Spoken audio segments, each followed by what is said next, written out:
So, welcome to Deconstruct UPSC. Today, we'll be starting the first chapter of economy, that is fundamentals of macroeconomy. It is a big chapter, it has got around 18 sections, and almost 50% of the questions that will come in the UPSC examinations are around macroeconomy and will be solvable by this chapter in the prelims specifically. So, this book is Vivek Singh, as we have discussed in the last video, that it is the best source of the economy. So let us start our chapter. So economics is the study of how societies they use scarce resources to produce valuable goods and services and distribute them among different individuals. There'll be certain countries which will be resource rich, but there will be certain countries which will be having scarce resources or very few resources, yet they might be the richest countries, while the countries which are rich in let's say Africa, Latin America, the biggest oil reserves, the biggest coal reserves, but still they are not the countries with very high GDP per capita or high standards of living. While countries like the North American countries, the European countries with very few resources, they have a very high per capita GDP and very high living standards. This is because of economics, how efficiently they have exploited the scarce resources or the limited resources they have. So it is divided into two major subfields, he says, microeconomics and macroeconomics, as we all might know. So what is microeconomics? So microeconomics is a study of the decisions that people and businesses. So in economics, we have economic agents that are going to take actions, and based on those actions, there will be responses. So microeconomics is the study of the decisions of that peoples and businesses at individual economic level takes regarding the allocation of resources, prices of goods and services. So, for example, the study of the what mix of products an individual purchases with a given amount of money, that is the microeconomic study. So, specifically, microeconomics is at an individual level, at an agent level. So, where individual economic agents like people and businesses, they are taking actions about the allocation of resources and the prices of goods and services.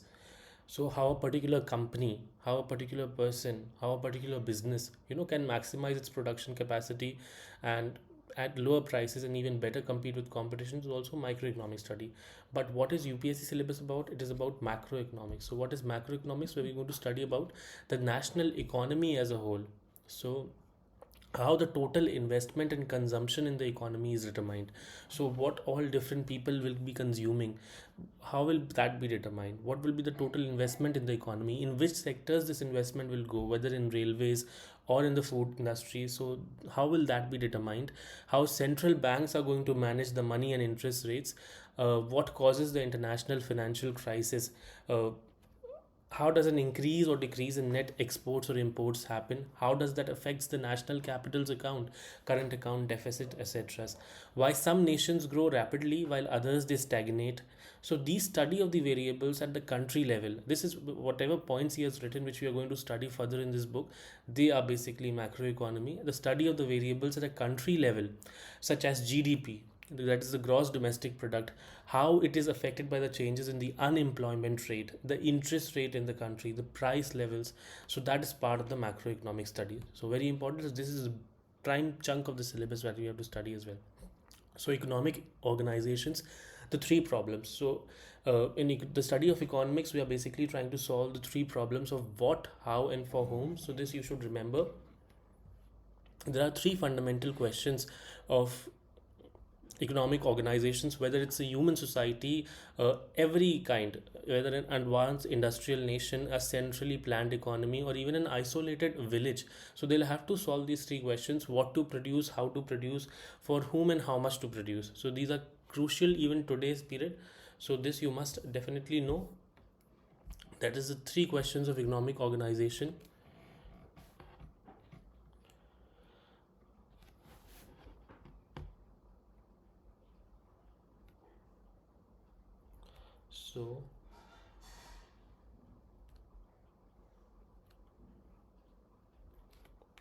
So what,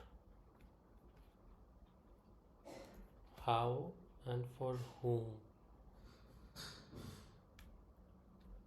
So let us see. What commodities are to be produced and in what quantity? So what commodities needs to be produced and in what quantity? So, shall we produce pizzas today or shirts today? And how many shirts to be produced or how many pizzas to be produced? So, we will use the scarce resources to produce these consumption goods. How does one determines that what needs to be produced? It is what is demanded from the economy. Or will we produce fewer consumption goods and we produce more capital goods like pizza making machines? We produce more or pizzas themselves, which will boost production and consumption tomorrow. So that is the first question which we are answering: what commodities to be produced and in what quantity. So how are the goods to be produced? So who will do the production? What resources? What production techniques will use? If electricity needs to be produced, will it be generated from oil? Will it be generated from water? Will it be generated from coal or from the sun? Will factories be run by people or robots? So how will that production happen is also the second economic question. For whom are the goods to be produced? Now, who gets to eat the fruits of economic activity? Is the distribution of income and wealth fair and equitable? So, how the allocation of these production, so produced goods is also an important question. That is a redistribution thing. So, how is the national product? So, whatever it is divided among different households, is it equitable? Is everyone is getting the fair share of the growth, or are every household sharing the same growth story which the country is sharing? How many people are poor? How many are rich? So that is what the third question is. So the three questions of economic organizations: what, how, and for whom. Now, economic systems. So what are the different ways in which, now what are economic systems? So there can be a variety of systems, like there can be a private economic model, there can be a mixed economy model, there could be even a public or a socialistic model. So these are economic systems which answer the questions of what, how, and for whom differently. So So we generally distinguish two fundamentally different ways of organizing an economy. At one extreme, the government makes most of the decisions, with those on the top of the hierarchy giving economic commands to further down the ladder. So that is one kind of extreme where the government is going to control everything and it gives decisions far down the hierarchy.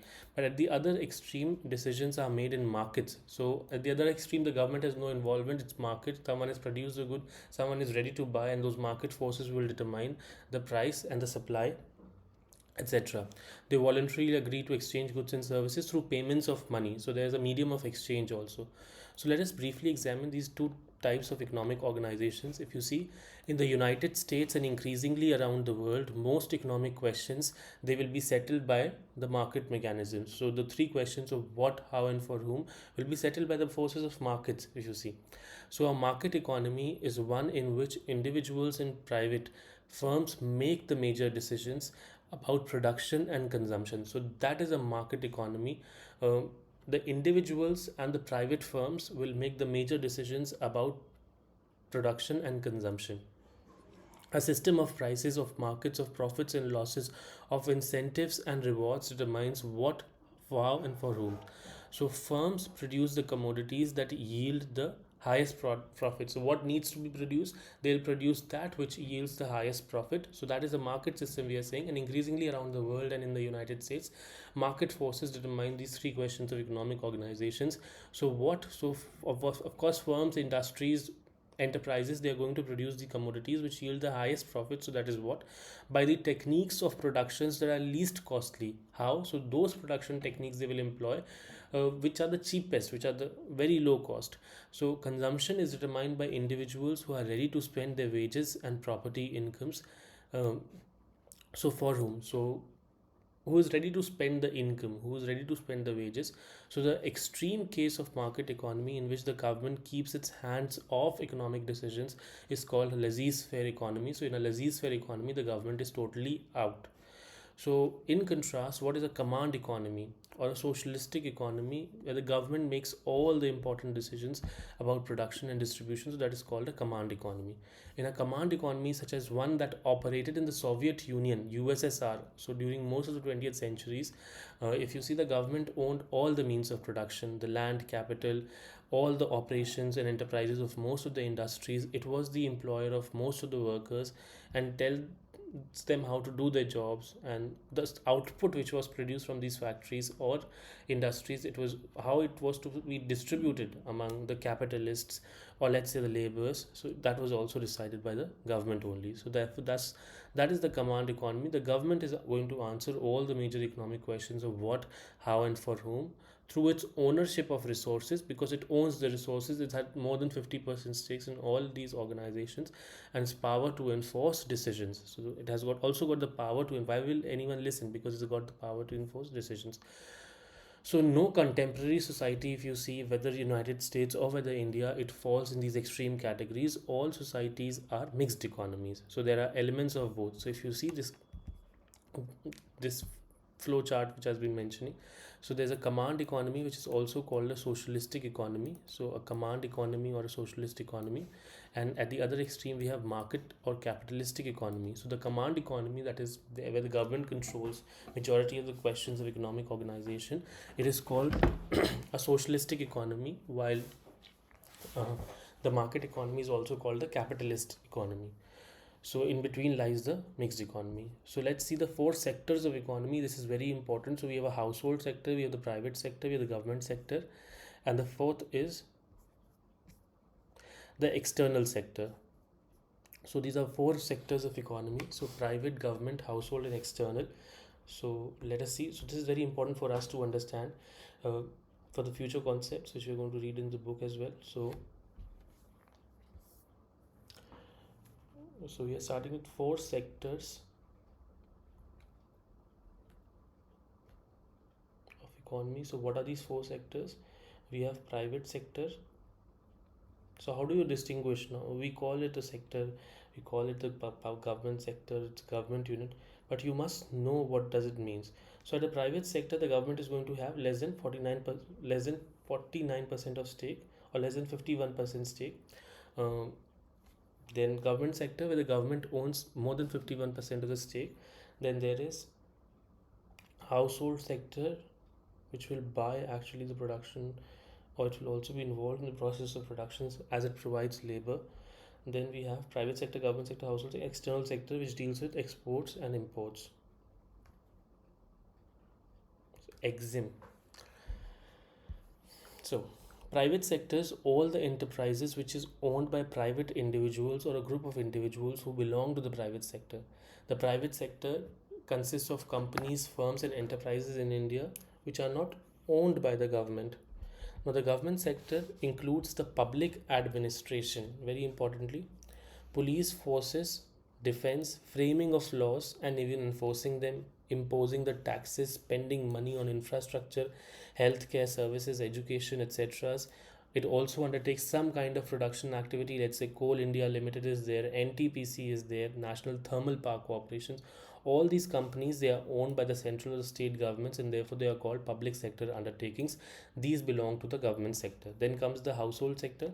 So a group of persons, normally to live together, they take food from a common kitchen. So that is what is the definition. So I think one PYQ has been asked of lately, not recently, but persons who normally live together, they share a common kitchen. So all those who are sharing a common kitchen come under a household. Now the size of the household is the total number of persons in the household. You should always remember that households consists of people. Now these people themselves, इनमें से कोई एक entrepreneur बनेगा, these will work as laborers in the firms also, and these will be the ones who are going to earn wages because of the labor they provided to the entrepreneur. Now, and they will spend the wages, so they become the consumers also. So, and they raise the demand. So these are the ones who work in firms as workers and earn wages. These are the owners of the firms and earn profits. They work in the government departments, they earn salaries.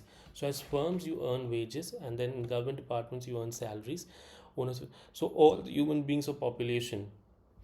So all the human beings, they belong to the household sector. So this diagram, if you see, let's say John, who belongs to the household sector, he works in CIL, that is Coal India Limited, that is government sector. Let's say Mukesh Ambani, which is in the household sector, he owns RIL, that is the Reliance Industries Limited. It's a passive object on whose name all the business is being carried out. So this passive object, it becomes the private sector now. External sector consists of the exports and imports, goods and services flowing into and out of the country, the financial flows basically. Now, private sector, we have already. Okay, so private sector we already did it. So let us read about private sector in detail now. This is important because here we are going to see how the land, labor, capital, and entrepreneur, those production happens. So private sector, all we have already studied all the firms and the enterprises which are owned by private individuals in which government does not have a major stake. They belong to the private sector. The basic function is the production of goods and services. To produce any output, an enterprise requires certain input. As we all know, for the production, we require inputs. So, an enterprise which is producing, whose output is goods and services, if you see, an enterprise whose output is goods and services in this diagram, if you see, it requires the inputs of entrepreneur, capital, natural resources, labor, etc. So, entrepreneur earns the profit. So, entrepreneur provides its input. In return from the enterprise, it is taking profit.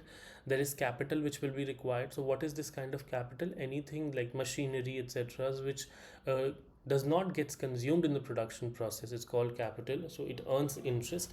Then there is natural resources like land, which earns the rent. And then there's labor, for whom wages are given. So output is the goods and services. So the outputs can also be of two kinds. It could be intermediate output and final. Final is directly consumed by the ultimate consumers. Intermediate, like rolled steel, it will further be involved in the consumption process. So semi-finished article, it undergoes further production processes to become a final good. Then final goods can also be of two types. They could be of capital goods like tractor, which will further help in the production, and consumption goods. So these consumption goods which will be consumed by the ultimate consumers, there are three kinds, if you see: durable, non-durable, and services. So durable, where the life of the good is greater than 3 years. Let's say TV is one sort of consumer good. Non-durable, where the life is less than 3 years, like clothes and burger. And services like education. So that is how this enterprise is functioning. So that is the private sector. If you see the four factors or the inputs of productions, they combine together to produce the output. And then there's a classification of the output of goods and services into consumption goods and capital goods.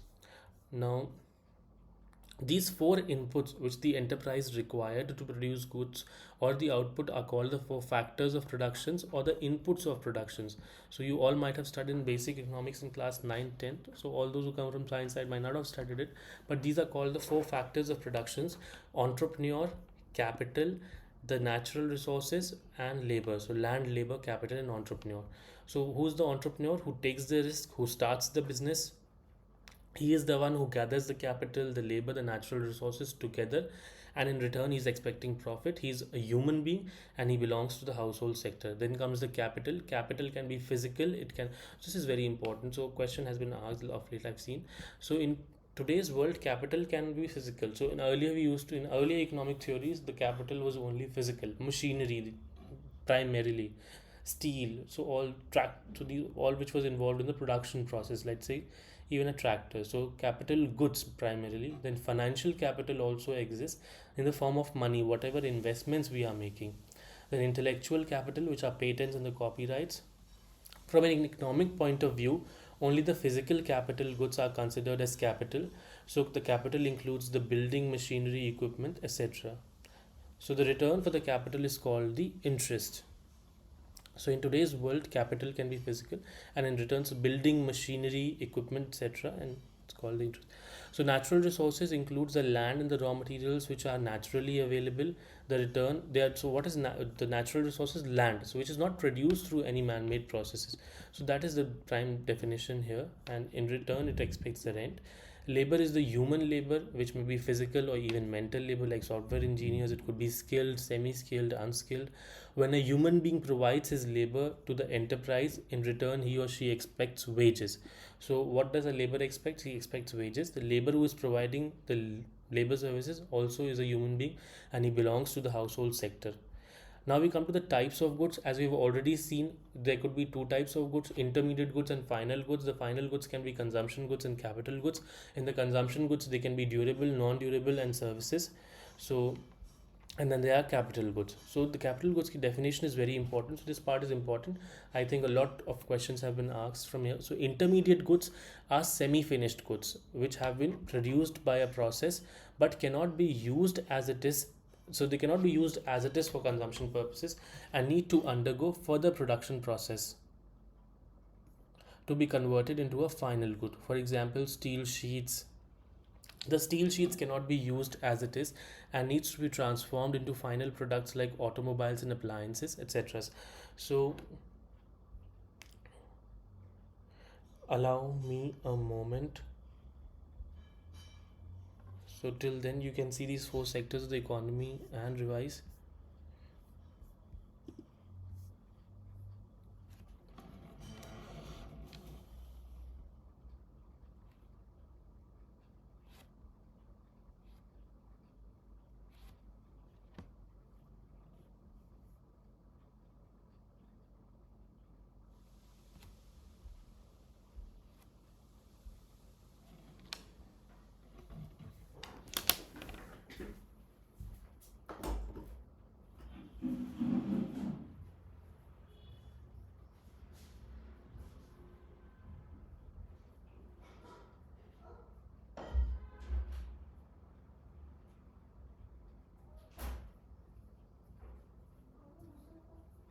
बंद कर दो.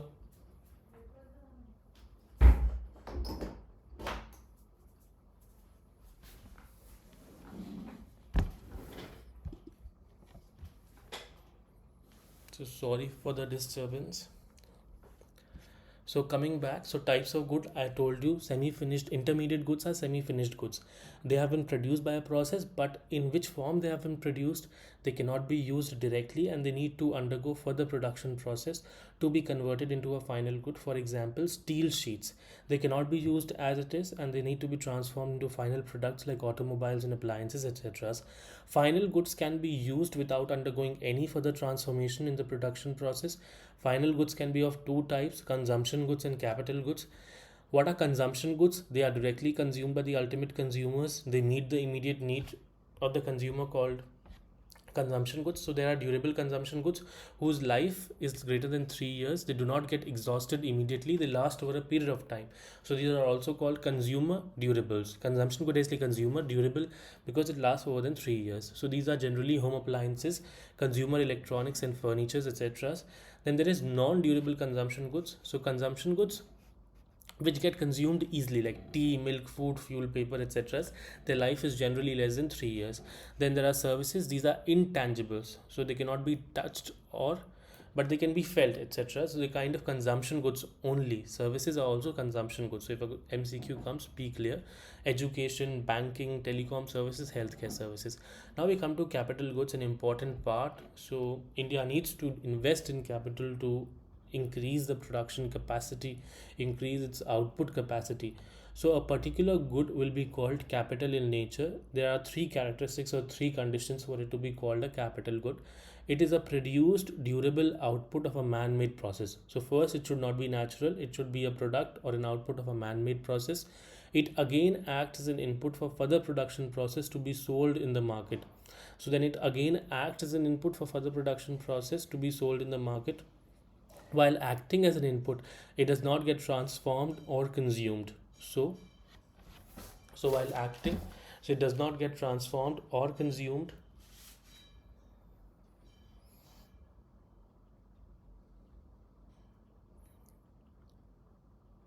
Okay. So produced durable output होना चाहिए. It अब आगे production process में it should act as an input, and when it acts as an input वो transform और consume नहीं होना चाहिए. So let's say tractor. So these three conditions remember by heart. They will ask you कौन से capital goods हैं कौन से नहीं हैं. So these three conditions will help you classify that. So for example, tractor है, it's a man-made product. It again acts as an input. It does a lot of work in the fields to produce the final input and the final outputs like wheat and rice. And while acting as an input, it also does not get transformed. Over a long period of time, wear and tear happen, but we cannot say it is getting immediately transformed or consumed now.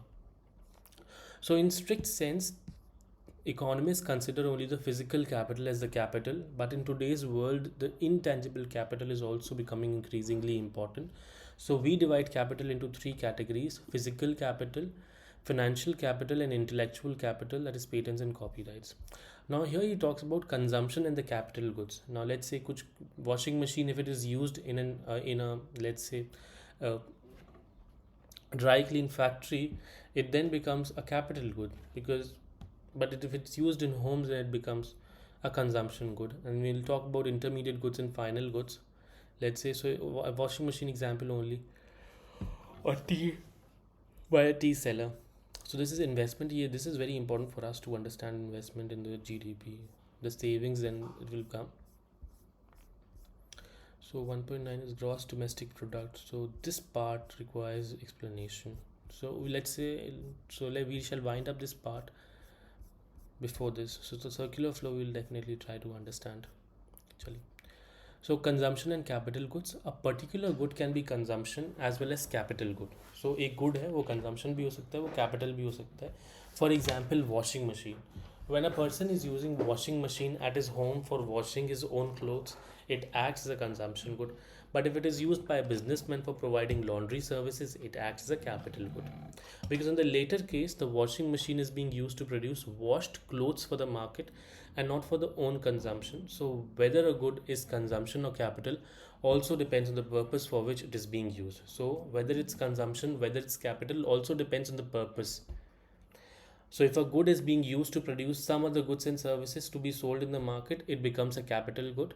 So let's say when we purchase a car for a new home, it becomes consumption good. But when Ola buys car to provide transportation services to the market, it becomes a capital good. Then we have intermediate and final good. So a particular good can be final as well as intermediate.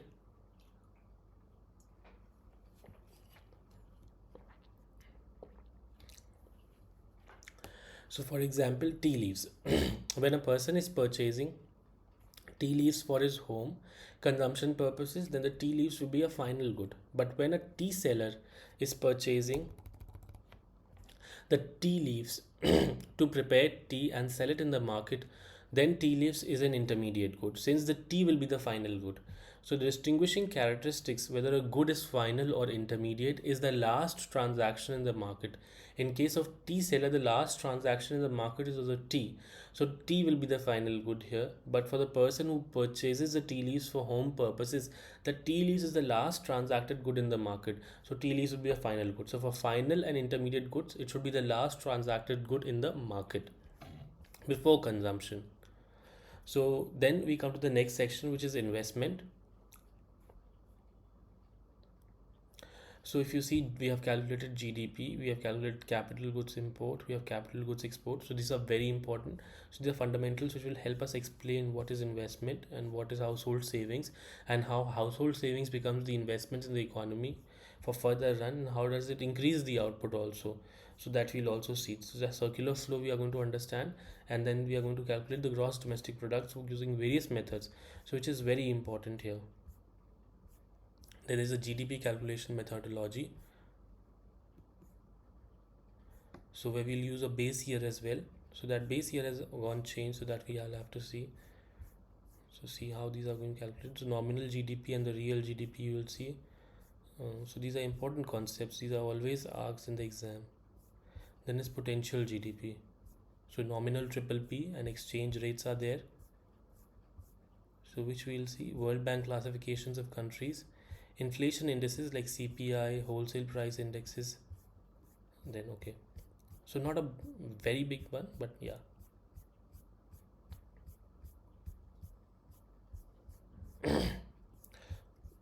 So investment. So the part of the final output which comprises the physical capital goods is called the gross investment. So investment in the country is not measured as money which is put in a business.